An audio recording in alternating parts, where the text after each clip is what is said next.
Multimodal large language models are powerful, but they're heavily biased toward English-centric data. Show them a culturally specific image, and they'll often apply Western norms to contexts where those norms are simply wrong or offensive.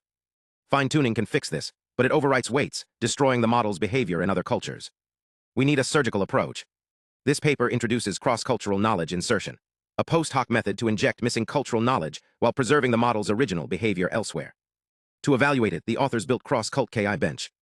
It contains 9,800 image-grounded cases across English, Chinese, and Arabic, spanning social, religious, and ethical scenarios. The benchmark measures three things: reliability for accurate target responses, generality for same-scenario transfer, and locality to ensure non-target cultural behavior remains untouched. Their baseline, MCKI, handles this with a frozen MLLM and a lightweight trainable router. When you add an insertion sample, MCKI encodes the image in question using the frozen model's final layer, mean pools the hidden states, and maps them to a router key. At inference, a new query gets the exact same encoding. The router scores each memory entry using cosine similarity, trained with a contrastive loss that rewards matching target and generalization cases while penalizing unrelated locality queries.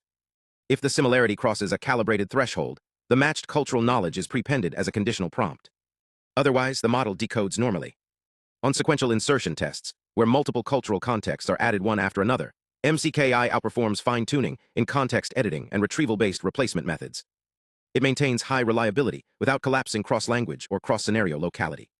This proves that selective, memory-conditioned activation can solve the overwriting problem in culturally adaptive MLLMs. If you're researching multilingual vision-language alignment or parameter-efficient editing, this benchmark and architecture provide a rigorous, scalable framework for testing cultural adaptation without sacrificing model integrity.